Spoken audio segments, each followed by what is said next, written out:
Due, তারপর আমি দেখতে পাচ্ছি আরো অনেকে এসে আমাদের ক্লাসে জয়েন করেছো। তো সবাইকে অভিনন্দন জানিয়ে আমি ক্লাসটা কন্টিনিউ করি। তো এটা আমাদের কন্ডাক্টর ছিল, আই কারেন্ট এদিকে যাচ্ছে এরকম। তো এখানে হল ভোল্টেজের যে ফর্মুলা সেটা আমি কিভাবে বের করব? তো দেখো যে আই কারেন্ট এদিকে যাওয়া মানে এটা যদি প্লাস চার্জ হয়, প্লাস কিউ চার্জ হয়, সেটা এই ডিরেকশনে যাওয়া। তো এইখান থেকে আমি হচ্ছে হল ভোল্টেজ বের করব। তো হল ভোল্টেজের আমি একটা ফর্মুলা জানি, বইয়ে আমরা যেটা দেখে থাকি, হল ভোল্টেজ ইকুয়ালস হল ভোল্টেজ VH ইকুয়ালস BVD। তো এখন তোমাকে যদি এগুলো চেঞ্জ করে দেয়, আই এর দিক চেঞ্জ করে দেয়, বি এর দিক চেঞ্জ করে দেয়, তখন তুমি কি করবে? তখন এখান থেকে এই যে এই পার্টটুকু চেঞ্জ হয়ে যাবে, হল ভোল্টেজ থেকে এই পার্টটুকু চেঞ্জ হয়ে যাবে। যেমন আমি যদি এরকম একটা ছবি আঁকি, বইয়ের ছবিটা তো এটা, আমি যদি এরকম একটা ছবি আঁকি, সবকিছু ঠিক, এটা এল, এটা ডি, এটা টি, সবই ঠিক, কিন্তু এইবার কারেন্ট যাচ্ছে এদিকে, কারেন্ট এদিকে যাচ্ছে, আর ম্যাগনেটিক ফিল্ড এদিকে বি, তখন ফর্মুলা কি হবে? আমি কিভাবে বের করব? দেখো খুব ইজি একটা প্রসেস, সেটা হচ্ছে কারেন্টের দিক আর চৌম্বক ক্ষেত্রের দিক বাদ দিয়ে বাকি যেটা থাকে সেটা এখানে বসে, এই ফর্মুলায়, এই ফর্মুলাটার মধ্যে সেটা বসে। যেমন এখানে আমাদের কারেন্টের দিক কোন দিকে ছিল? এদিকে, এই বরাবর কে এল। ম্যাগনেটিক ফিল্ড কই ছিল? ভিতরের দিকে, সেটা কোন বরাবর? টি।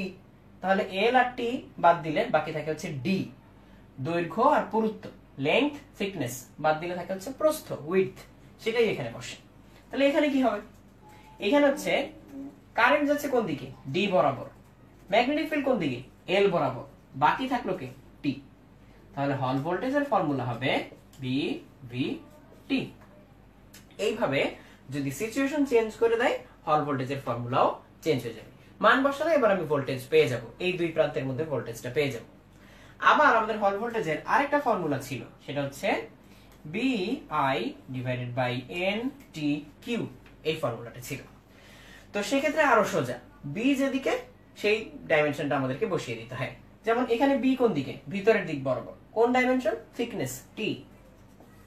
তাহলে এখানে ফর্মুলায় বসবে টি।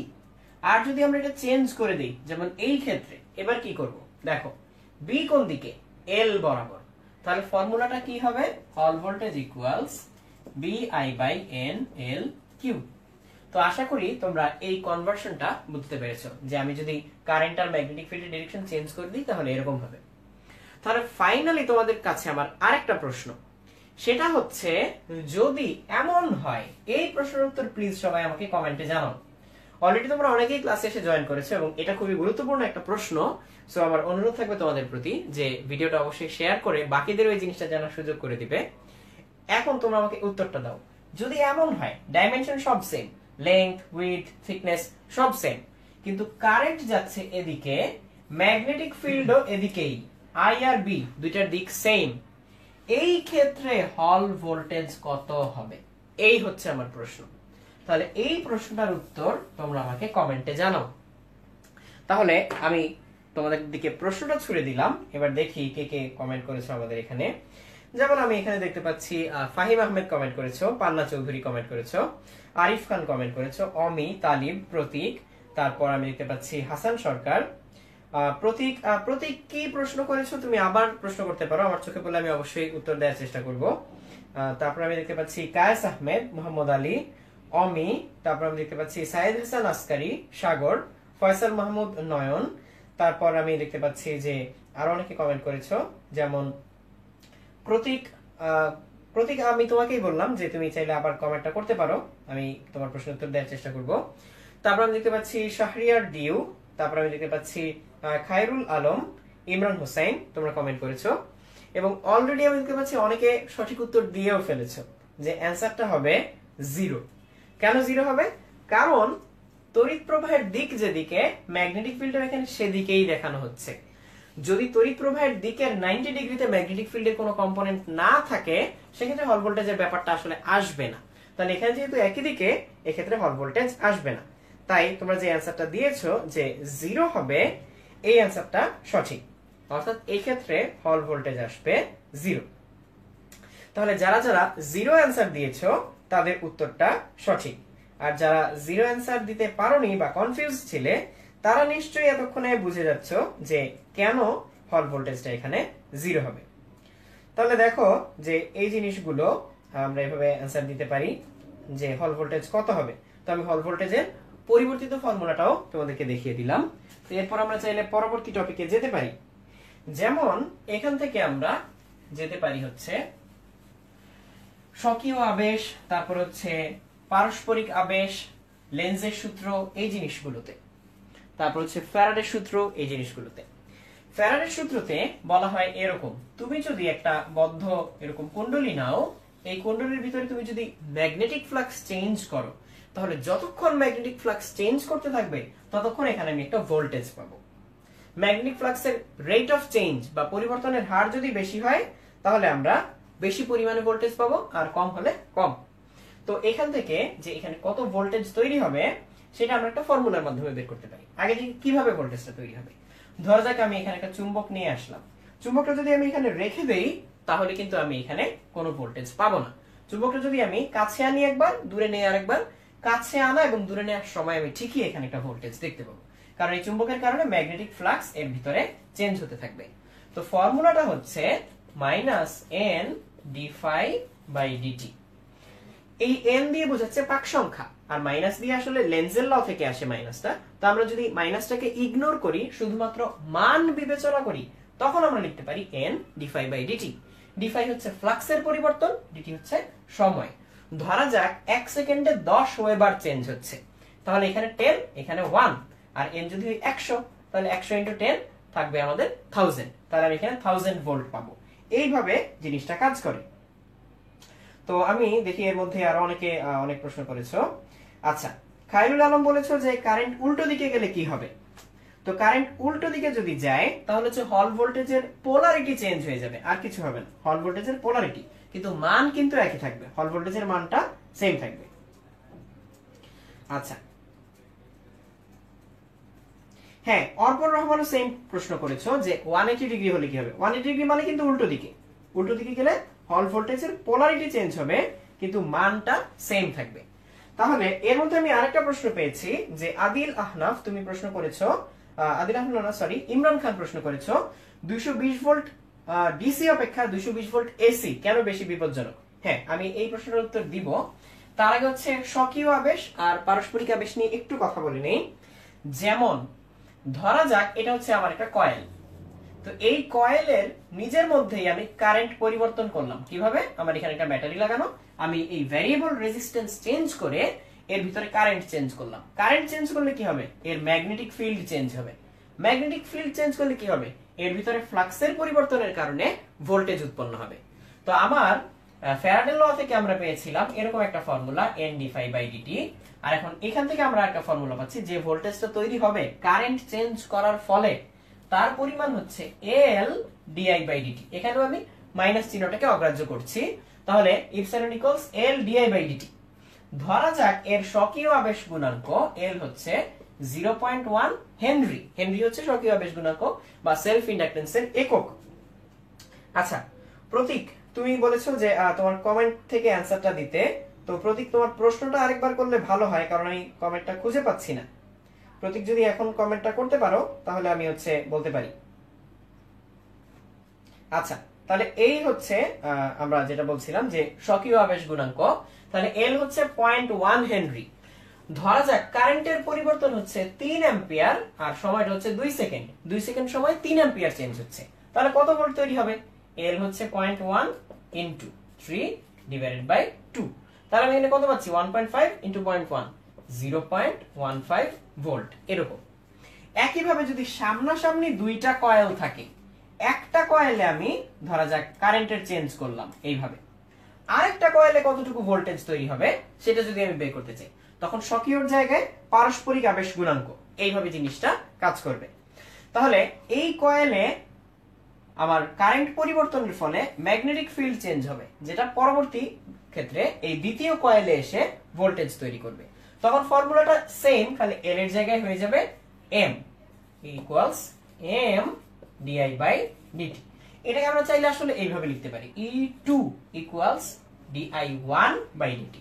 এর মাধ্যমে বুঝাচ্ছি 1 নাম্বার কয়েলে কারেন্টের পরিবর্তনের কারণে 2 নাম্বার কয়েলে যে পরিমাণ ভোল্টেজ উৎপন্ন হচ্ছে সেটা। তাহলে এই হচ্ছে আমাদের স্বকীয় আবেশ গুণাঙ্ক এবং পারস্পরিক আবেশ গুণাঙ্ক।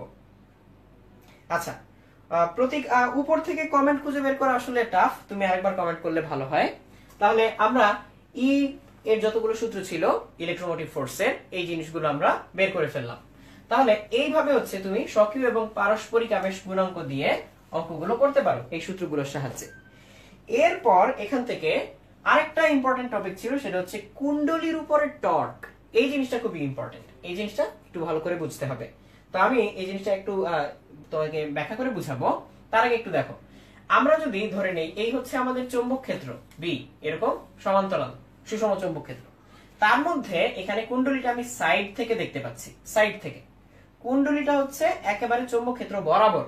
তার মানে আমি যদি একটু কিছুর হেল্প নেই, ধরা যাক আমি হচ্ছে এই বক্সটা নিলাম, ধরো এই যে এই বক্সটা হচ্ছে আমার কুণ্ডলী। এই বক্সটার মধ্যে এইভাবে এরকম করে তার পেঁচানো, কুণ্ডলীটা এইভাবে পেঁচানো, এইরকম করে তার পেঁচানো। তো আমি হচ্ছে এইভাবে ধরলাম, তাহলে এই হচ্ছে আমার কুণ্ডলী, সাইড থেকে আমি দেখতে পাচ্ছি, সেটা হচ্ছে চৌম্বক ক্ষেত্র বরাবর। হ্যাঁ, তারপর আমি এটাকে যদি ঘুরাই তাহলে একটা অ্যাঙ্গেল তৈরি হবে চৌম্বক ক্ষেত্রের সাথে। আমি যদি এরকম করে ঘুরাই তাহলে চৌম্বক ক্ষেত্রের সাথে একটা অ্যাঙ্গেল তৈরি হবে। ধরা যাক অ্যাঙ্গেলটা হচ্ছে থিটা। যদি অ্যাঙ্গেলটা থিটা হয় তাহলে এখানে আমি যে টর্ক পাবো, সেই টর্ক হচ্ছে কুণ্ডলীর ভিতরে কারেন্ট যদি হয় আই, পাক সংখ্যা যদি হয় এন, কুণ্ডলীর যে ক্ষেত্রফল সেটা যদি হয় এ, তাহলে টর্ক হবে n i a b cos theta. তাহলে কখন আমি কস দিয়ে করব? যখন চৌম্বক ক্ষেত্রের সাথে কুণ্ডলীর তলের অ্যাঙ্গেলটা হচ্ছে থিটা। আবার কুণ্ডলী তলের লম্বের সাথেও তো আমি অ্যাঙ্গেলটা নিতে পারি। যদি কুণ্ডলীর তলের লম্বের সাথে অ্যাঙ্গেলটা নেই, সেক্ষেত্রে হয়ে যাবে হচ্ছে সাইন। যদি কুণ্ডলী তলের লম্বের সাথে অ্যাঙ্গেল নেই, সেই অ্যাঙ্গেলটার নাম দিলাম আমরা ফাই। দেখো থিটা আর ফাই মিলে কত হবে? 90 ডিগ্রি। তাহলে এখানে আমি টর্ক পাবো n i a b sine phi. তাহলে কোনটা কখন ব্যবহার করব? যদি কুণ্ডলীর তলের সাথে চৌম্বক ক্ষেত্রের কোণ দেয়া থাকে, সেক্ষেত্রে আমি ইউজ করব ওই অ্যাঙ্গেলের কজ। আর যদি কুণ্ডলী তলের লম্বের সাথে, অর্থাৎ আরো সোজাভাবে বলতে গেলে তল ভেক্টরের সাথে চৌম্বক ক্ষেত্রের কোণ দেয়া থাকে, সেক্ষেত্রে আমি ব্যবহার করব ওই কোণের সাইন। তাহলে এইভাবে আমি হচ্ছে টর্ক বের করতে পারি। এরকম করে চাইলে টর্ক বের করা যায়। তাহলে এইরকম করে টর্ক বের করা যায়। আচ্ছা,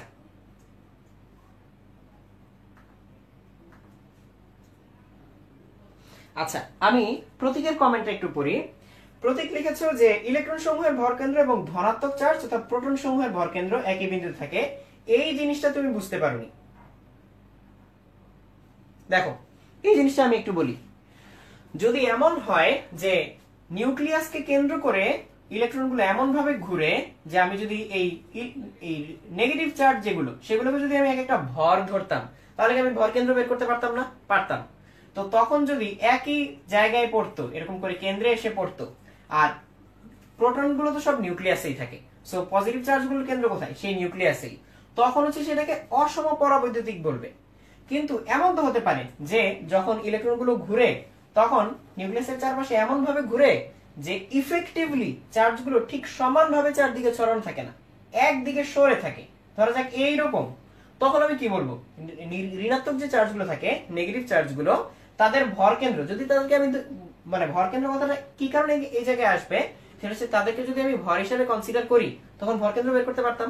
তাহলে যদি এইভাবে ঘুরে, তখন আমি কি বলবো? ঋণাত্মক চার্জগুলো একটু এদিকে চাপানো, তখন আমি বলতে পারি এইরকম। তখন কিন্তু আর অসম না, তখন হচ্ছে মানে সাইডে সরে যাচ্ছে, কিছুটা পোলারিটি তৈরি হচ্ছে। এই জিনিসটা হচ্ছে এখানে বলার চেষ্টা করা হয়েছে। তো এই জিনিসটা আশা করি তুমি বুঝতে পেরেছো যে যদি এরকম করে ঘুরে, ধরা যাক একটা, আমি খুব সিম্পল করে নিচ্ছি, একটা প্রোটন একটা ইলেকট্রন, একটা প্রোটন এটা পজিটিভ, একটা ইলেকট্রন, আর সব মুছে দিচ্ছি, একটা ইলেকট্রন এটা নেগেটিভ। যদি এটা ঠিক এইভাবে ঘুরে, তখন কি এই ঘূর্ণনের কারণে ইলেকট্রন যে নেগেটিভ চার্জ নিয়ে ঘুরে, সেটা ভরকেন্দ্র কোথায় হতে পারে? মাঝখানে। আর যদি এইভাবে ঘুরে, তখন কি এক সাইডে তৈরি হবে, এরকম। তো এই ব্যাপারটার মধ্যে পার্থক্য করার চেষ্টা করা হয়েছে। তো আপাতত তোমার কমেন্ট থেকে আমি এইটুকুই বুঝলাম। তো এরপর দেখি আর কে কি কমেন্ট করেছো। আচ্ছা,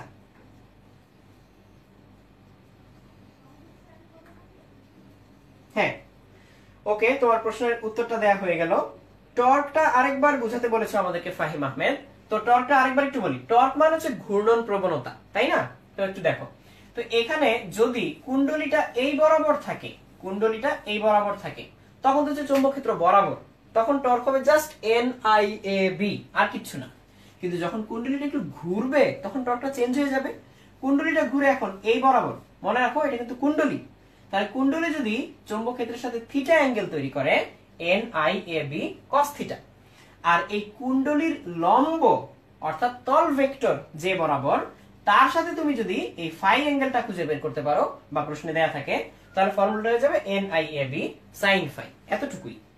তার মানে হচ্ছে যদি এই জিনিসটা অর্থাৎ কুণ্ডলীটা আমাদের চৌম্বক ক্ষেত্রের সাথে লম্ব ভাবে থাকে, সেক্ষেত্রে টর্ক শূন্য। আর যদি আমাদের এই কুণ্ডলীটা এই তলের সাথে আমাদের এই চৌম্বক ক্ষেত্রের সাথে সমান্তরালে থাকে, তাহলে টর্কটা হচ্ছে সর্বোচ্চ এই জিনিস। তাহলে এইভাবে হচ্ছে টর্কটা বাড়ে বা কমে। তো আমরা এইটুকু পর্যন্ত বুঝতে পারলাম। ওকে, তাহলে এরপরে আমরা আমাদের পরবর্তী টপিকে চলে যাচ্ছি। সেটা হচ্ছে আমরা পরের চ্যাপ্টারটায় চলে যাব। অ্যাকচুয়ালি আমরা হচ্ছে লেন্সের যে ফর্মুলা, সেই জিনিসটা নিয়ে কিছু কথা বলবো। লেন্স প্রস্তুতকারকের ফর্মুলা থেকে ম্যাথ আসতেই পারে, খুবই স্বাভাবিক। তো এই জিনিসটা আমরা একটু দেখব। লেন্স প্রস্তুতকারকের ফর্মুলায় লেন্সের অ্যাকচুয়ালি পাওয়ারের যে ফর্মুলা 1/f, ফোকাস দূরত্বের না কিন্তু পাওয়ারের ফর্মুলাটা আসে হচ্ছে এরকম, μ2 by μ1 minus 1 1/r1 minus 1/r2। এই জিনিসটা আমি একটু ব্যাখ্যা করি। আমরা তো অলরেডি এই সূত্র জানি, 1/u plus 1/v equals 1/f, যেখানে u হচ্ছে লেন্স থেকে বস্তুর দূরত্ব, v হচ্ছে লেন্স থেকে বিম্বের দূরত্ব, আর f হচ্ছে ফোকাস দূরত্ব। তো এখানে এই f হচ্ছে সেই ফোকাস দূরত্ব, সেটাই বের করার ফর্মুলা হচ্ছে এটা। তো ধরা যাক এটা হচ্ছে আমাদের কাচের তৈরি একটা পাতলা লেন্স। তো এই লেন্সের উপাদানের প্রতিসরাঙ্ক μ2, আর যে বাইরে মাধ্যম তার প্রতিসরাঙ্ক হচ্ছে μ1। তাহলে এই যে এই μ1 হচ্ছে বাইরের বাতাসের প্রতিসরাঙ্ক, যদি বাতাসে আমরা কাচের লেন্স রাখি বাতাসের প্রতিসরাঙ্ক, আর μ2 হচ্ছে কাচের প্রতিসরাঙ্ক। তাহলে যদি বাইরের মাধ্যমটা বাতাস হয়, তার জন্য প্রতিসরাঙ্ক কত আমরা জানি 1। যেহেতু 1, তাই এটা চলে গিয়ে আরো সিম্পল ফর্মুলা আসবে μ - 1 1/r1 - 1/r2, এরকম একটা ফর্মুলা আসবে, যেখানে r1 হচ্ছে এই পাশের বা যেদিক থেকে আলো আসে সেদিকের বক্রতার ব্যাসার্ধ, r2 হচ্ছে অপর পাশের। তাহলে একটা উদাহরণের মাধ্যমে বিষয়টা একটু ব্যাখ্যা করার চেষ্টা করি। ধরা যাক এটা হচ্ছে আমাদের একটা লেন্স, এই পাশের বক্রতার ব্যাসার্ধ 5 সেন্টিমিটার, এই পাশের বক্রতার ব্যাসার্ধ বা রেডিয়াস অফ কার্ভেচার 4 সেন্টিমিটার। তো আমরা এদিক থেকে লাইট ফেললাম, এদিক থেকে একটা আলো আসলো, এদিক থেকে আলো আসলো। তো আমার বের করতে হবে ফোকাস দূরত্ব কত। আমি কাচের জন্য প্রতিসরাঙ্ক জানি কত 1.5, কাচের জন্য প্রতিসরাঙ্ক 1.5, বাতাসের জন্য কত 1। তাহলে আমরা এই ফর্মুলা ইউজ করতে পারি μ - 1 1/r1 - 1/r2। তাহলে আমার ফর্মুলা চলে আসবে μ - 1, μ কত 1.5 - 1 1/r1 আর 1/r2। এই r1 r2 কিন্তু পজিটিভ নেগেটিভ হতে পারে। কি দিয়ে আমি বুঝবো? আমি যে দিক থেকে লাইট ফেলবো তার সাপেক্ষে বুঝবো। যেমন এদিক থেকে যদি লাইট ফেলি, এইটা প্রথম পৃষ্ঠ, এটা হবে r1, এটা কত 5 সেন্টিমিটার, প্লাস না মাইনাস, এইটা উত্তল, যেহেতু এদিক থেকে দেখতে উত্তল তাই আমি বসাবো +5। এরপর আলোটা এই পৃষ্ঠ থেকে যখন নির্গত হবে, তখন এই পৃষ্ঠটাকে সে কেমন দেখতে পাচ্ছে। পৃষ্ঠটা কিন্তু বাইরে থেকে উত্তল, বাট তাতে আমার কাজ চলবে না। আলো যেদিক থেকে যায় সেদিক থেকে দেখতে কেমন, সেদিক থেকে দেখতে দ্বিতীয় পৃষ্ঠটা অবতল, তাই এখানে বসবে -4। তাহলে আমাদের ফাইনাল রেজাল্ট হবে 0.5 × 1/5 প্লাস 1/4। তাহলে এই হচ্ছে আমাদের রেজাল্ট, এই হচ্ছে আমাদের লেন্সের পাওয়ার 1/f। কিন্তু এটা ঠিক পাওয়ার না, মানে এখন আমি ডাইঅপ্টার ইউনিটে বলতে পারবো না, পাওয়ারই, বাট ডাইঅপ্টার ইউনিটে বলতে পারবো না, কারণ এই মানগুলো সেন্টিমিটারে দেয়া। এখান থেকে আমি ফোকাস দূরত্ব বের করতে পারি, তারপর হচ্ছে ফোকাস দূরত্ব থেকে আমি সেন্টিমিটার থেকে মিটারে নিয়ে যেতে পারি। মিটারে নিয়ে গেলে যদি আমি 1/f করি, তখন সেটা ডাইঅপ্টার। তার মানে মিটারে নিয়ে যেতে হবে। যখন ফোকাস দূরত্ব মিটারে বের করব, সেটাকে ইনভার্স করলে আমি ডাইঅপ্টার পাবো। তাহলে আপাতত এখান থেকে আমরা ফোকাস দূরত্ব সেন্টিমিটারে বের করতে পারবো। তাহলে এইভাবে হচ্ছে একটা লেন্সের জন্য ফোকাস দূরত্ব বের করা যায়। আচ্ছা, তো আমরা এই পর্যন্ত দেখলাম। এর মধ্যে আমি আরেকটা প্রশ্ন পেয়েছি, সেটা হচ্ছে নাইম জানতে চেয়েছো বিনতি কোণ 30 ডিগ্রি, এই কথাটার মানে কি। বিনতি কোণ 30 ডিগ্রি এই কথাটার মানে কি?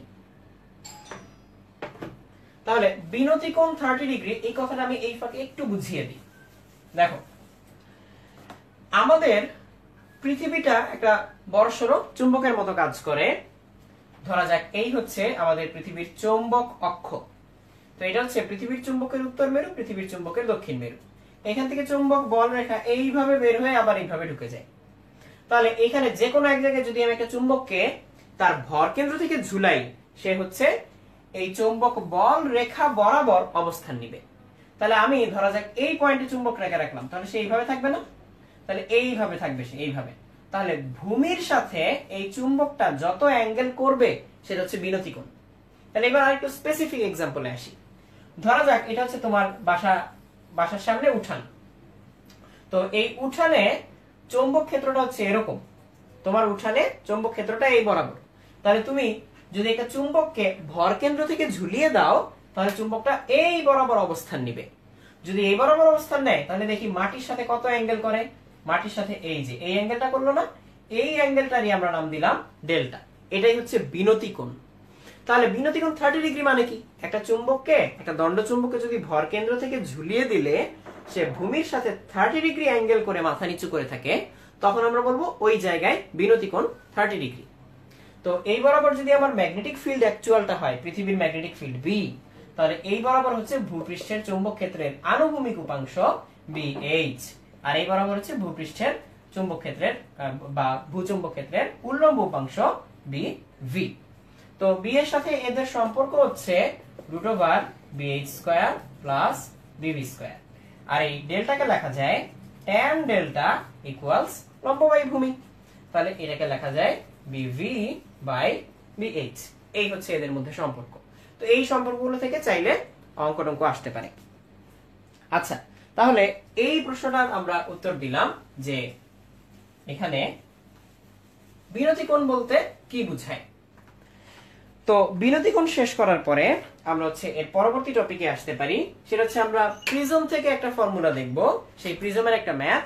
সেই প্রিজমের এই ফর্মুলাটা mu equals sin a plus delta minimum by 2 sin a/2, এই ফর্মুলাটা। তো এই ফর্মুলাটা আমি একটু বুঝিয়ে দেই। এটা যদি একটা প্রিজম হয়, এটা যদি একটা প্রিজম হয়, প্রিজমের মাথায় যে কোণটা থাকে শীর্ষ কোণ বা প্রিজম কোণ, সেই কোণটা হচ্ছে এটা এ। আর ডেল্টা মিনিমাম যেটা লিখলাম এটাকে বলা হয় ন্যূনতম বিচ্যুতি কোণ। এই বিষয়টা একটু বলি, ন্যূনতম বিচ্যুতি কোণ জিনিসটা কি।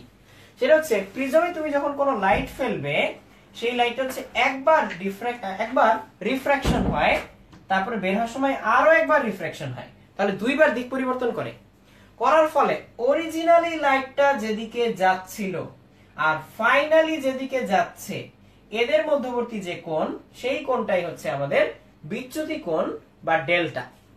তো এই বিচ্যুতি কোণের মানটা স্থির না, আবার এক এক অ্যাঙ্গেলের জন্য এক এক রকম হয়। তো নরমালি আপতন কোণ বা এই যে এই নরমাল লাইনের সাথে যে অ্যাঙ্গেলটা আই, আপতন কোণ 0 থেকে বাড়াতে শুরু করলে বিচ্যুতি কোণ প্রথমে কমতে থাকে, তারপরে আবার বাড়ে।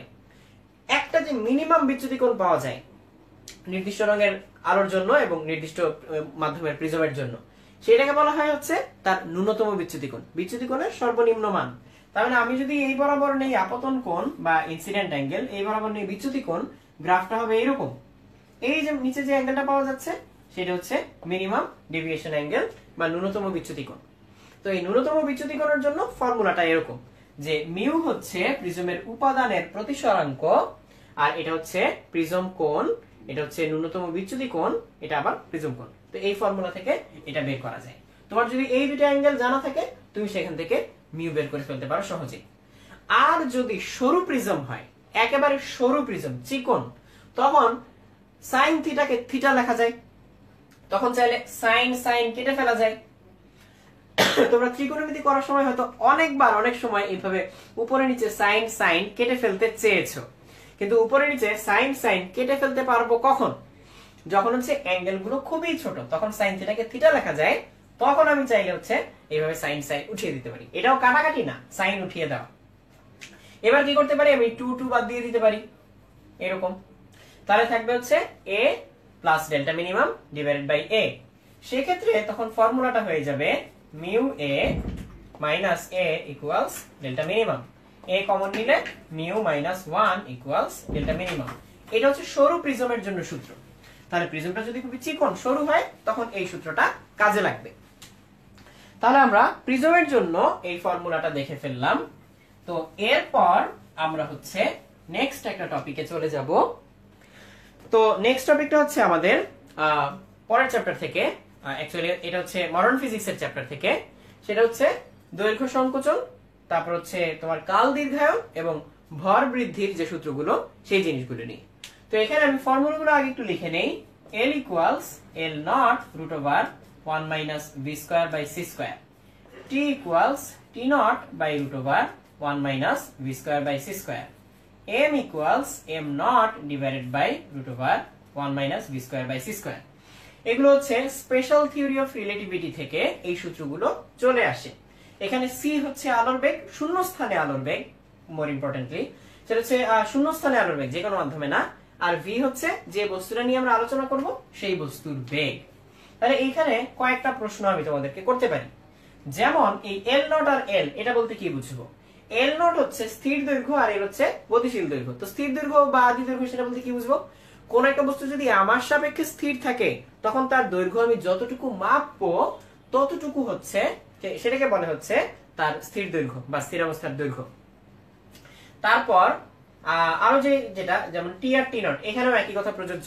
যদি আমি এমন কোন ঘড়ির সময় মাপি যেটা আমার সাপেক্ষে স্থির, সেটা হবে টি নট, আর গতিশীল ঘড়ির সময় মাপলে হবে টি। ভরের বেলাও একই কথা। আমি এমন কোন বস্তুর যদি ভর মাপি যা আমার সাপেক্ষে স্থির, সেই ভরটাকে আমি বলবো এম নট বা স্থির অবস্থার ভর, রেস্ট মাস। তো এই জিনিসগুলো বলে নিয়ে এবার আমি কাজ শুরু করতে পারি। ধরা যাক মাঠের উপর দিয়ে একটা রকেট উড়ে যাচ্ছে। মাঠের উপর দিয়ে এরকম একটা রকেট উড়ে যাচ্ছে। তো এই রকেটের বেগ হচ্ছে 0.99 সি, 0.99 সি। তো এই রকেটের বেগ যদি 0.99 সি হয় তাহলে, এবং এই রকেটের ভিতরে যে নভোচারী, সেই নভোচারী যদি বলে যে এই রকেটটার দৈর্ঘ্য 50 মিটার, তাহলে তুমি মাটিতে দাঁড়িয়ে এই রকেটের দৈর্ঘ্য কত দেখবে? তুমি মাটিতে দাঁড়িয়ে এই রকেটের দৈর্ঘ্য কত দেখবে? এখন প্রশ্ন হচ্ছে নভোচারী যেটা বললো যে 50 মিটার, এটা কি এল নট নাকি এল? এটা হচ্ছে এল নট। কেন? কারণ নভোচারী তো রকেটের সাথে সাথেই চলে, তার সাপেক্ষে রকেটটা স্থির, সে যেটা মাপবে সেটা স্থির দৈর্ঘ্য। তাহলে তুমি যেটা মাপবে সেটা হচ্ছে এল, সেটা হবে 50 into root over 1 minus v square by c square, বা আমি যদি নিচে লিখি 50 into root over 1 minus 0.99 square, এরকম। তো আমি যদি ক্যালকুলেটরের সাহায্যে এই হিসাবটা করার চেষ্টা করি তখন আমি পাবো হচ্ছে এরকম। তো আমি ক্যালকুলেটরটা নেই। তো আমার এই মানটা বের করতে হবে, root over 1 minus 0.99 square, root over 1 minus 0.99 square. তাহলে এই ভ্যালুটা চলে আসলো হচ্ছে 0.141। এটাকে আমি গুণ করব হচ্ছে আমার আদি দৈর্ঘ্য 50 দিয়ে, তা আমি দেখতে পাবো হচ্ছে 7 মিটার চলে আসবে। তাহলে আমার রেজাল্টটা চলে আসবে 7 মিটারের কাছাকাছি। তো আমি দেখতে পাবো অলমোস্ট 7 মিটার।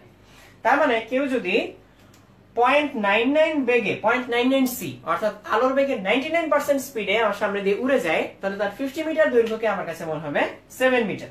অলরেডি আমি অনেকগুলো অ্যান্সার পেয়ে গিয়েছি এবং সবগুলোই সঠিক অ্যান্সার। আমি দেখতে পাচ্ছি সাইদ চৌধুরী, হিমেল দাস, সাইদ মেহেদি, তারপর আমি দেখতে পাচ্ছি সাইদ ইব্রাহিম আলী, সজীব সরকার, তারপর আমি দেখতে পাচ্ছি রিফাত, সৃষ্টি, ফাহিম আহমেদ, উপমা। তোমরা সবাই অ্যান্সার দিয়েছো যে 7.05 মিটার বা 7 মিটার। আর এখানে মাঝখানে মঞ্জুর রিফাত জানতে চাচ্ছিল সি কি। এখানে সি হচ্ছে শূন্য স্থানে আলোর বেগ 3 × 10⁸ মিটার পার সেকেন্ড, এই অংশটা। তো এটা হচ্ছে আমাদের সি। তাহলে এই ছিল হচ্ছে দৈর্ঘ্য সংকোচন নিয়ে একটা প্রশ্ন। এবারে আমি তোমাদেরকে একটা প্রশ্ন করতে যাচ্ছি, তোমরা আমাকে তার অ্যান্সার দিবে। সেটা হচ্ছে সিমিলার একটা রকেটে একজন নভোচারী যাচ্ছিল। ধরো এই হচ্ছে রকেট। তো এই রকেটের মধ্যে, রকেটের ভিতরে নভোচারী ধরা যাক বসে বসে চা খাচ্ছে এরকম। তো এই রকেটের ভিতরে বসে হচ্ছে চা খাচ্ছে। তো এই চা খেতে তার ধরা যাক 10 মিনিট লাগলো। সে ঘড়ি ধরে দেখলো যে 10 মিনিট ধরে সে চা খাচ্ছে, এই রকেটের ভিতরে বসে সে চা খাচ্ছে। তো এই রকেটের ভিতরে বসে যদি 10 মিনিট ধরে চা খায় আর রকেটটা যদি কত বেগে, ধরা যাক v = 0.8c, এই বেগে চলতে থাকে, তাহলে আমার কাছে সেই টাইমটা কতক্ষণ বলে মনে হবে? আমি যদি মাটিতে থাকি, মাটিতে বসে বসে যদি দেখি যে নভোচারী চা খাচ্ছে, তাহলে আমার কাছে এই টাইমটা কতক্ষণ মনে হবে? ধরা যাক আমার হাতেও একটা ঘড়ি, তাহলে আমার ঘড়িতে কতক্ষণ টাইম পার হবে এই জিনিসটা তোমাকে বলতে হবে। তাহলে নভোচারীর ঘড়িতে পার হচ্ছে 10 মিনিট, আমার ঘড়িতে কতক্ষণ পার হবে সেটা তুমি আমাকে বলবে। তাহলে ফর্মুলা হিসেবে আমরা এটা ইউজ করতে পারি। এখানে উল্লেখ্য বিষয় হচ্ছে যে নভোচারীর ফ্রেমেই তো এই ঘড়িটা, তাহলে এই টাইমটা যে 10 মিনিট সেটা তার সাপেক্ষে স্থির, তাহলে এটা হচ্ছে টি নট।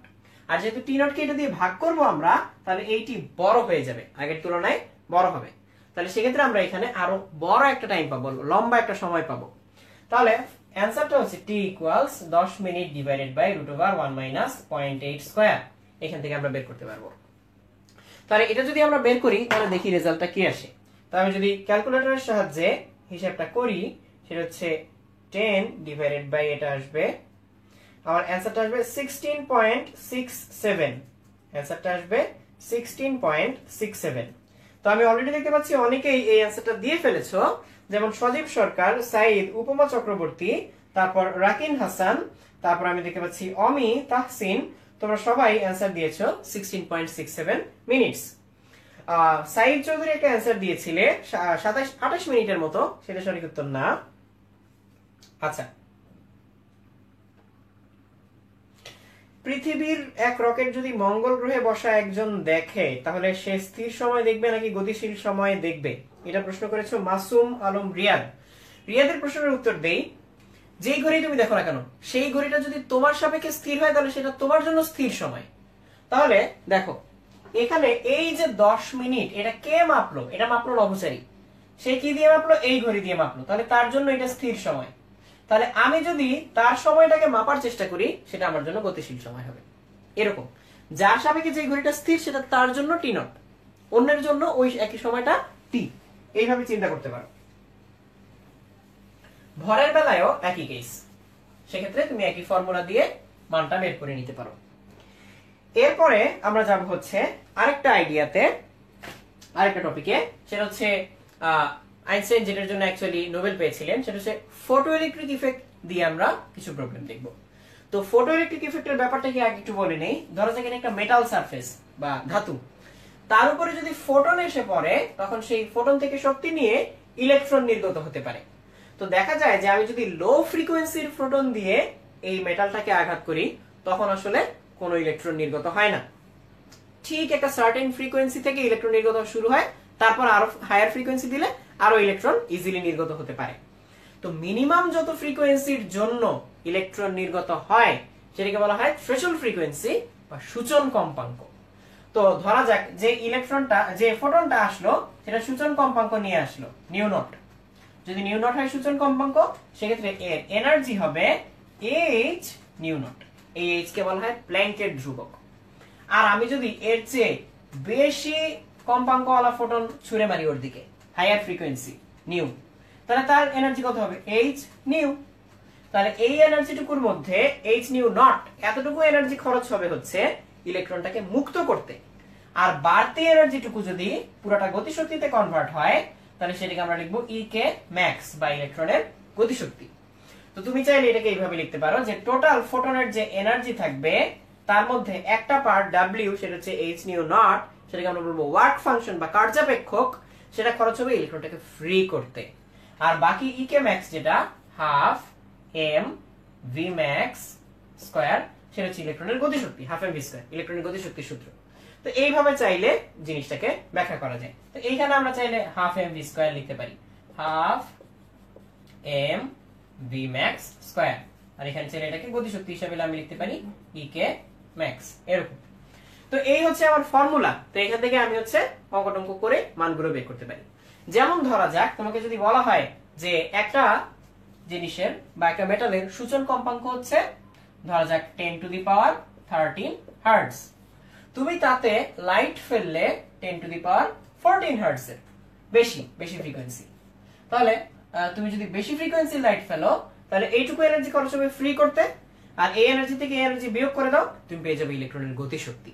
সেখান থেকে বের করতে পারবে ইলেকট্রনটা কত জোরে সামনের দিকে একটা দৌড় দিবে।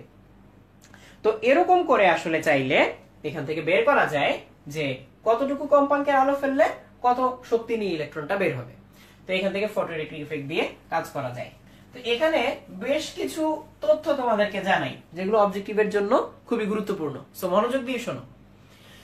যদি আমরা থ্রেশহোল্ড ফ্রিকোয়েন্সির নিচে কোনো ফ্রিকোয়েন্সিতে আলো ফেলি তাহলে কোনো ইলেকট্রন নির্গত হবে না। সেক্ষেত্রে আলোর তীব্রতা বা নাম্বার অফ ফোটনস আমি যতই বাড়াই না কেন কোনো লাভ নেই। কিন্তু যদি আমি থ্রেশহোল্ড ফ্রিকোয়েন্সিতেই আলো ফেলি তাহলে ইলেকট্রন জাস্ট ফ্রি হবে কিন্তু কোনো গতিশক্তি থাকবে না। ইলেকট্রন ফ্রি হয়ে থাকবে বাট গতিশক্তি থাকবে না। তাহলে ফটোইলেকট্রিক কারেন্ট যদি আমি সেক্ষেত্রে মাপার চেষ্টা করি খুব বেশি সুবিধা হবে না।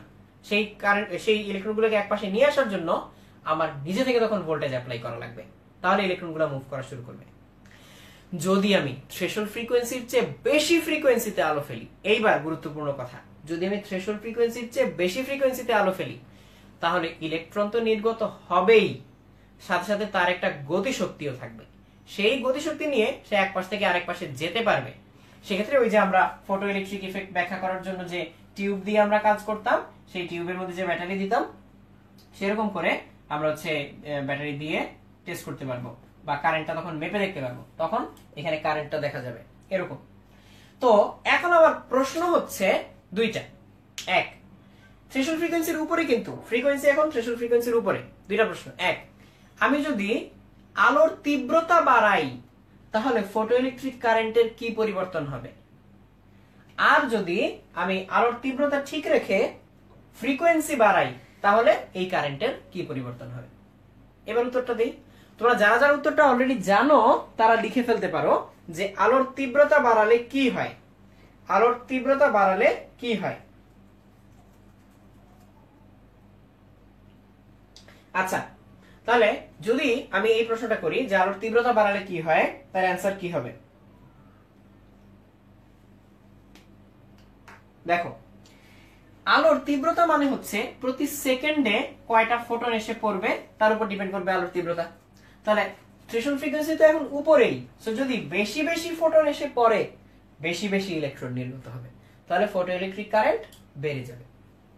এটা ছিল আমার প্রথম উত্তর।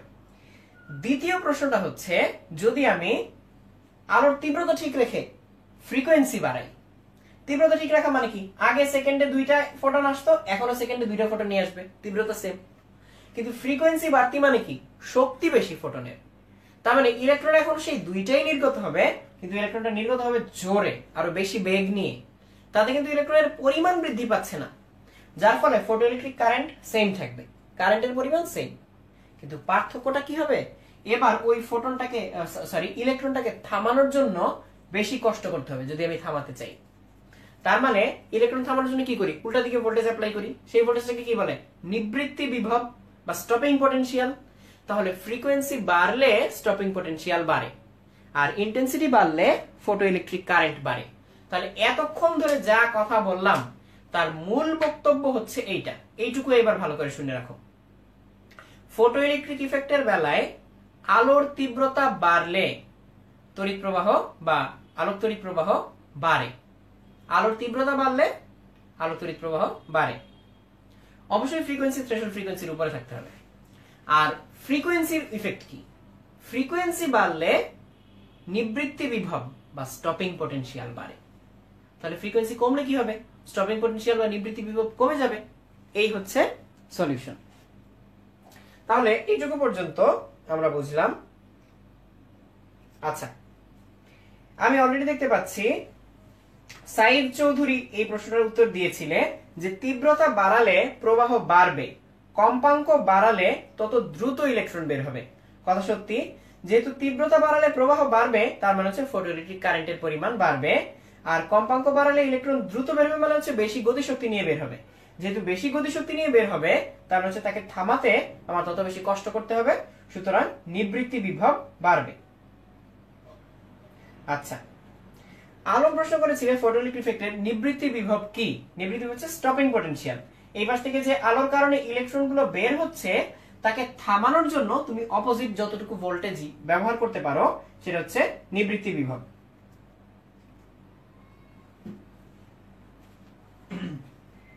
আচ্ছা ওকে, তো এইটুকু পর্যন্ত আমরা নিবৃত্তি বিভব পর্যন্ত শেষ করলাম। তো এরপর আমরা হচ্ছে আরেকটা টপিকে যেতে পারি, সেটা হচ্ছে কম্পটন স্ক্যাটারিং। কম্পটন স্ক্যাটারিং এই টপিকটায় আমরা যেতে পারি। এটা কেমন জিনিস দেখো, সেটা হচ্ছে ধরা যাক একটা ফোটন এদিক থেকে আসলো, এরকম করে একটা ফোটন এদিক থেকে আসলো, তার কম্পাঙ্ক হচ্ছে ল্যামডা নট। এটা হচ্ছে ওই ফোটনটার কম্পাঙ্ক ল্যামডা নট। তো এই ফোটনটা এদিক থেকে এদিকে যাচ্ছে। তো এই ফোটনটা যদি একটা ইলেকট্রনের সাথে ধাক্কা খায়, এটা হচ্ছে একটা ইলেকট্রন, ধাক্কা খাওয়ার ফলে এই ফোটনের কিছু ভরবেগ ইলেকট্রনকে ট্রান্সফার করে দিতে পারে। সেক্ষেত্রে এই ফোটনের ভরবেগ কি হয়ে যাবে? কমে যাবে, শক্তিও কমে যাবে। শক্তি কমে গেলে ওয়েভলেংথ বড় হয়ে যায়। তো ধরা যাক ইলেকট্রনটাকে ধাক্কা দিল আর ইলেকট্রনটা এই বরাবর একটা দৌড় দিল, আর নতুন যে ফোটনটা নির্গত হচ্ছে তার ওয়েভলেংথ হবে আগের চেয়ে বড়। এটা হচ্ছে ধরা যাক থিটা কোণে নির্গত হচ্ছে, এটার ওয়েভলেংথ ল্যামডা। তাহলে ল্যামডা মাইনাস ল্যামডা নট বা ডেল্টা ল্যামডা এর মান কতটুকু হবে? এর মান হবে h by m naught c into 1 minus cos theta. h by m naught c into 1 minus cos theta. এই হচ্ছে এই ডেল্টা ল্যামডা বা তরঙ্গ দৈর্ঘ্যের পরিবর্তনের মান। তাহলে এখান থেকে আমরা তরঙ্গ দৈর্ঘ্যের পরিবর্তনটা টের পাবো। কোনো কিছুতে ধাক্কা খেলে তরঙ্গ দৈর্ঘ্য হচ্ছে বড় হয়ে যাচ্ছে, এটাই হচ্ছে কম্পটন স্ক্যাটারিং। তাহলে এইখান থেকে আমরা চাইলে এই অ্যাঙ্গেলটা জানলে মান বের করতে পারি। ধরা যাক এই অ্যাঙ্গেলটা হচ্ছে 45 ডিগ্রি, 45 ডিগ্রি। m নট হচ্ছে ইলেকট্রনের স্থির অবস্থার ভর। তাহলে এখানে আমরা যদি এই মানগুলো বসিয়ে দেই, প্ল্যাঙ্কের কনস্ট্যান্টের মান বসিয়ে দেই, m নট এর জায়গায় হচ্ছে ইলেকট্রনের স্থির অবস্থার ভরের মান বসিয়ে দেই, c এর জায়গায় হচ্ছে শূন্য স্থানে আলোর বেগ বসিয়ে দেই 3 × 10⁸ মিটার পার সেকেন্ড, আর এখানে থিটার জায়গায় 45 ডিগ্রি বসিয়ে দেই, তাহলে আমরা এখান থেকে বের করতে পারবো যে এর তরঙ্গ দৈর্ঘ্য কতটুকু চেঞ্জ হবে। তো এখানে ম্যাক্সিমাম তরঙ্গ দৈর্ঘ্য কতটুকু চেঞ্জ হতে পারে, থিটার ভ্যালু কত হলে? এটা হচ্ছে আমার প্রশ্ন তোমাদের কাছে, যে থিটার ভ্যালু কত হলে ল্যামডা ডেল্টা ল্যামডা ম্যাক্সিমাম হবে আর থিটার ভ্যালু কত হলে ডেল্টা ল্যামডা মিনিমাম হবে। তাহলে ডেল্টা ল্যামডা মিনিমাম তার জন্য থিটার ভ্যালু কত, আর ডেল্টা ল্যামডা ম্যাক্সিমাম তার জন্য থিটার ভ্যালু কত? থিটার এই দুইটা ভ্যালু তোমরা আমাকে কমেন্টে জানাও। ধরা যাক প্রথম ভ্যালুটা 30 ডিগ্রি, তাহলে তুমি এভাবে লিখবে 30, আর দ্বিতীয় ভ্যালুটা ধরা যাক 50 ডিগ্রি, তাহলে লিখবে 50। এইভাবে কমেন্টে আমাকে জানাও যে থিটার ভ্যালু কত হলে ডেল্টা ল্যামডা মিনিমাম, থিটার ভ্যালু কত হলে ডেল্টা ল্যামডা ম্যাক্সিমাম। এই প্রশ্নটার উত্তর আমাকে কমেন্টে জানাও।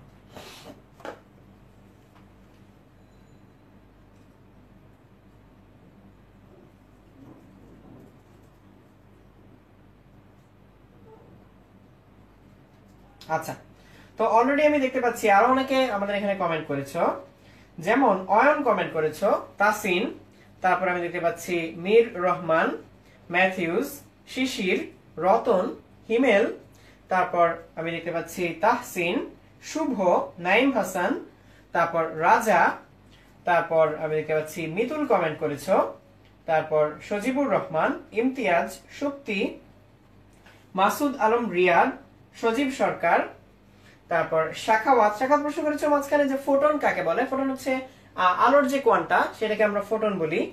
সাইদ মেহেদি, তারপর আমি দেখতে পাচ্ছি অমি একটা প্রশ্ন করেছো যে ফোটন দুইটা নাকি।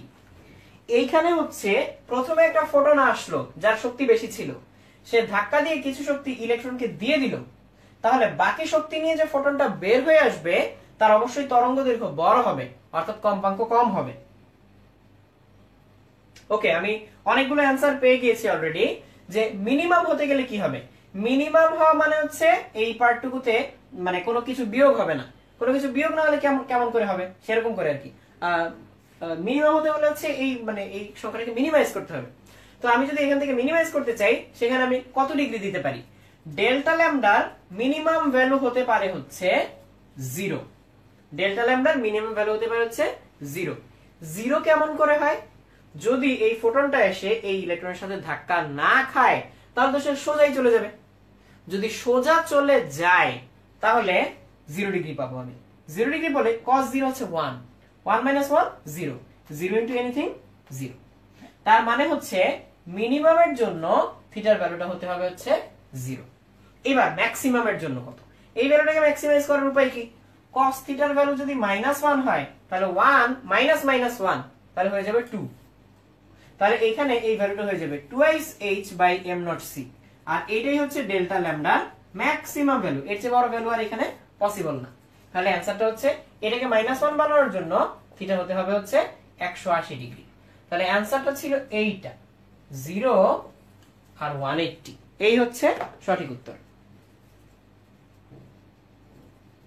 আচ্ছা, তাহলে দেখতে পাচ্ছি অনেকেই 0 আর 180 এই অ্যানসারটা দিয়েছো, বাট কেউ কেউ 0 আর 90 দিয়েছো। 0 আর 90 অ্যানসার হবে না, অ্যানসার হচ্ছে 0 আর 180, 0 এবং 180।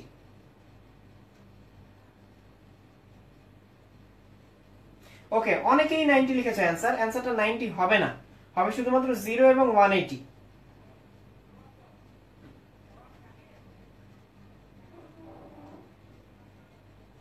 আচ্ছা, বাঁধন মাঝখানে একটা প্রশ্ন করেছো যে শক্তি হ্রাস পাবার কথা নিয়ে। হ্যাঁ, এখানে কিন্তু শক্তি হ্রাস পাচ্ছে। ল্যামডা বড় হয়ে যাওয়া মানে ফোটনের শক্তি বৃদ্ধি পাওয়া না, কিন্তু একটা ফোটনের জন্য ল্যামডা যত বড় হয় তার শক্তি আসলে তত কমে আসে। কারণ C ইকুয়ালস ল্যামডা নিউ, এই ফর্মুলা থেকে যদি আমি দেখি, সেখান থেকে দেখলে lambda equals C by nu এটা আসে। এটা হচ্ছে ফ্রিকোয়েন্সি, এটা হচ্ছে আলোর বেগ। তো শূন্যস্থানে আলোর বেগ তো ধ্রুব, তো যার জন্য ফ্রিকোয়েন্সি বাড়ে তার জন্য কিন্তু ল্যামডা কমে যায়, আর যার জন্য ফ্রিকোয়েন্সি কমে যায় তার জন্য কিন্তু ল্যামডা বেড়ে যায়।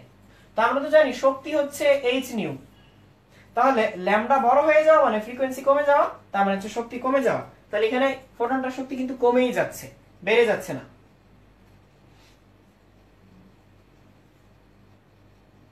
আচ্ছা, মাসুম প্রশ্ন করেছিলে যে 11 চ্যাপ্টার থেকে অর্থাৎ জ্যোতির্বিজ্ঞান চ্যাপ্টার থেকে কোনো ম্যাথ করতে হবে কিনা।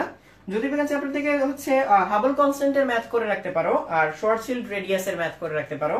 এছাড়া আর তেমন কিছু নেই। হাবল টেলিস্কোপ, হাবল কনস্ট্যান্ট নেই, টেলিস্কোপ না, হাবল কনস্ট্যান্ট নিয়ে যে ম্যাথ আছে সেটা করে রাখতে পারো। ওকে, তাহলে এইটুকু পর্যন্ত আমরা দেখলাম। আর ফাইনালি আরেকটা জিনিস, সেটা হচ্ছে আমরা যদি ম্যাটার থেকে ডিরেক্টলি এনার্জিতে কনভার্ট করতে পারতাম, ম্যাটার থেকে ডিরেক্টলি এনার্জিতে কনভার্ট করতে পারতাম, তখন আমরা হচ্ছে এই সূত্র অনুযায়ী এনার্জি পেতাম, E ইকুয়ালস mc²। এই সূত্র অনুযায়ী এনার্জি পেতাম। তো এই সূত্র অনুযায়ী যদি এনার্জি পেতাম, অর্থাৎ ডিরেক্টলি ম্যাটার থেকে এনার্জিতে কনভার্ট করতে পারতাম, তখন হচ্ছে খুব অল্প পরিমাণ ম্যাস থেকে অনেক বেশি পরিমাণ এনার্জি পেতে পারতাম। তো ধরা যাক নিউক্লিয়ার রিঅ্যাকশনে একটা নিউক্লিয়াস, ধরা যাক শুরুতে ম্যাস ছিল হচ্ছে m1, নিউক্লিয়ার রিঅ্যাকশন হওয়ার পরে তার ম্যাস হয়ে গেল m2। তাহলে m1 আর m2 এর পার্থক্য যেটা, সেটা হচ্ছে ডেল্টা m। তাহলে এই ডেল্টা m ইনটু c², ওই নিউক্লিয়ার রিঅ্যাকশনে এই পরিমাণ শক্তি মুক্ত হবে। ধরা যাক আমরা একটা एग्जांपले যদি আসি যে 1 ন্যানোগ্রাম ম্যাটার থেকে কতটুকু এনার্জি তৈরি হবে, তাহলে এই ডেল্টা m যদি হয় 1 nanogram into c², 3 into 10 to the power 8 square metre per second. তাহলে এইখান থেকে metre square per second square, এখান থেকে আমরা কতটুকু এনার্জি পাবো। তাহলে এখান থেকে আমরা যদি গুণ করি, তাহলে এখান থেকে এনার্জির পরিমাণ যেটা পেয়ে যাব সেটা আসলে হচ্ছে, দেখো 1 ন্যানো, ন্যানো মানে কত, 10 টু দি পাওয়ার -9, আর 3 ইনটু 10 টু দি পাওয়ার 8 কে স্কয়ার করলে আসে 9 ইনটু 10 টু দি পাওয়ার 16। তাহলে আমরা 9 বের করে নিলাম, এখানে আসবে হচ্ছে 10 টু দি পাওয়ার -9 প্লাস 16, এরকম আসবে। তাহলে 16 থেকে 9 গেলে আমাদের কত থাকে, তাহলে 16 থেকে 9 গেলে আমাদের থাকবে হচ্ছে 7। তাহলে এখান থেকে আমরা দেখতে পাচ্ছি 9 ইনটু 10 টু দি পাওয়ার 7 এত জুল এনার্জি আমরা এখান থেকে পাবো, অর্থাৎ 1 ন্যানোগ্রাম থেকেই আমি এত জুল এনার্জি পেয়ে যাব। সো এরকম করে ম্যাটার থেকে এনার্জিতে কনভার্ট হলে আমরা বিপুল পরিমাণে শক্তি একসাথে পেয়ে যাই।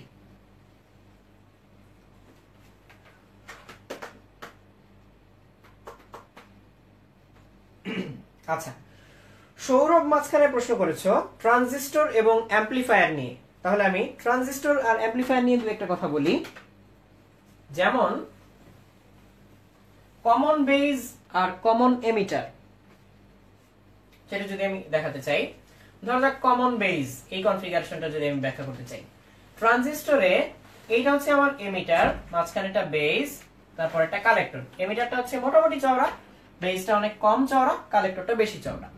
তো এখানে কালেক্টর বেজকে রিভার্স বায়াসে রাখতে হয়। তো এখানে যদি আমি কোনো রেজিস্টার দেইও তার ভিতর দিয়ে কারেন্ট যাবে না, কারণ রিভার্স বায়াস। ধরা যাক এটা এনপিএন ট্রানজিস্টর, তাহলে এখানে এন এর সাথে থাকবে পজিটিভ আর পি এর সাথে থাকবে নেগেটিভ, রিভার্স বায়াস, কারেন্ট যাবে না। আর এইটা এমিটার বেসকে রাখতে হয় ফরওয়ার্ড বায়াসে, তাহলে ধরা যাক এখানে আমি এটাকে ফরওয়ার্ড বায়াসে রাখলাম এইভাবে, এরকম। তাহলে এটা রিভার্স বায়াস থাকে, এর ভিতর দিয়ে কারেন্ট যাবে না। কিন্তু যখনই আমি এমিটার বেসকে ফরওয়ার্ড বায়াসে রাখি তখন হচ্ছে এখানে একটা এমিটার আর বেস দিয়ে একটা বেস কারেন্ট প্রবাহিত হয়। তাহলে এখানে যে বেস কারেন্ট আইবি আর এখানে যে এমিটার কারেন্ট আইই এটা প্রবাহিত হয়। এটা কেমন? তো এখানে এমিটার দিয়ে যত ইলেকট্রন আসে তার কিছু পার্ট হচ্ছে বেস দিয়ে যায়, বেশিরভাগ হচ্ছে কালেক্টরে চলে যায়। তাহলে কালেক্টর কারেন্ট যেটা সেটা হচ্ছে আইসি। তাহলে এমিটার কারেন্ট আর কালেক্টর কারেন্ট প্রায় সমান, আর এটার খুব ক্ষুদ্র একটা পার্ট হচ্ছে আইবি। তাহলে বলতে পারি এই দুটো মিলে এই কারেন্টটা তৈরি হয়, অর্থাৎ IB plus IC equals IE. এই সম্পর্কটা ট্রানজিস্টরের সবগুলো কনফিগারেশনের জন্যই আসলে মেনে চলবে। এইটুকু বলে আমরা এবার কমন বেজে আসি। এখানে কালেক্টরে কারেন্ট যেতই না, কারণ রিভার্স বায়াস, কিন্তু যখনই আমি এমিটার বেসকে ফরওয়ার্ড বায়াস করব তখন কালেক্টরে কারেন্ট যাবে, এবং এই কারেন্টটা ডিরেক্টলি ডিপেন্ড করবে এমিটার কারেন্টের উপরে। তাহলে এই কারেন্টের প্রায় সমান কারেন্ট এদিক দিয়ে যাবে। তখন এই আইসি এর সাথে আমি যদি এখানে এই ব্রাঞ্চে একটা রেজিস্ট্যান্স লাগাই আর, তাহলে এই জায়গায় আমি ভোল্টেজ পাবো হচ্ছে আইসি ইনটু আর। একটা উদাহরণ দিই, ধরা যাক এখানে আমি খুব অল্প কারেন্ট জেনারেট করতে পারলাম, ধরা যাক 1 মিলি অ্যাম্পিয়ার, আর এই কারেন্টটা হচ্ছে 0.05 মিলি অ্যাম্পিয়ার। তাহলে এই কারেন্টটা কত হবে? এই সূত্র থেকে পাবো 0.95 মিলি অ্যাম্পিয়ার। এবার এই রেজিস্ট্যান্সটা আমি যাই দিই না কেন, ধরা যাক এই রেজিস্ট্যান্সটা আমি দিলাম হচ্ছে 1000 ওহম। তাহলে এখানে আমার ভোল্টেজ আসবে 0.95 মিলি অ্যাম্পিয়ার ইনটু 1000 ওহম। 1000 আর মিলি কেটে যাবে, তাহলে এখানে আমি পাবো হচ্ছে 0.95 ভোল্ট।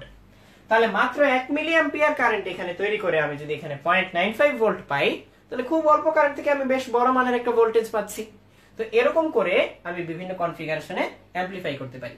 যেমন এখানে হচ্ছে আমার ভোল্টেজটা বাড়লো, আবার কমন এমিটার যদি আমি কাজে লাগাই সেক্ষেত্রে হচ্ছে আমি কারেন্ট গেইন বাড়াতে পারবো। এরকম করে ট্রানজিস্টর দিয়ে আমরা অ্যামপ্লিফায়ার তৈরি করতে পারি। তো কমন এমিটার যে কানেকশনটা সেটাও আমি একটু দেখিয়ে দিই। কমন এমিটার যে কানেকশনটা সেটাও দেখিয়ে দিই। আমি এর আগে যেটা দেখালাম সেটা হচ্ছে কমন বেস ছিল।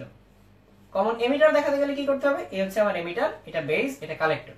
তাহলে এমিটার থেকে একটা ব্যাটারি বেসে যাবে, এমিটার থেকে একটা ব্যাটারি কালেক্টরে যাবে, এরকম করে একটা সোর্স। তাহলে এইবার ধরা যাক এটা এন পি এন। তো কালেক্টরটাকে রিভার্স বায়াসে রাখতে হয়, তাহলে কালেক্টরটাকে রিভার্স বায়াসে রাখলে এইভাবে কানেক্ট করতে হবে। কালেক্টরে আমি কানেকশন দিয়ে দিলাম, এখানে হচ্ছে একটা রেজিস্ট্যান্স দিয়ে দিলাম এরকম। আর এমিটার বেসকে হচ্ছে ফরওয়ার্ড বায়াসে রাখতে হয়, তাহলে এমিটার বেসকে ফরওয়ার্ড বায়াসে রাখার জন্য এইভাবে কানেকশন দিতে হবে। এই তাহলে তাই যদি করি আমি, তাহলে হচ্ছে কালেক্টরের ভিতর দিয়ে কারেন্ট যাবে। এটা যদি আমি না দেই তাহলে কালেক্টরের ভিতর দিয়ে কারেন্ট যাবে না। তো এখানে হচ্ছে কারেন্টের পরিমাণটা এর চেয়ে এখানে হচ্ছে বেশি পাবো আমি। তাহলে এইভাবে আমি হচ্ছে কি করতে পারবো? এইভাবে আমি হচ্ছে অ্যামপ্লিফাই করতে পারবো। তো এরকম করে হচ্ছে বিভিন্ন কনফিগারেশনে আমি ট্রানজিস্টর দিয়ে অ্যামপ্লিফায়ার সার্কিট তৈরি করতে পারি।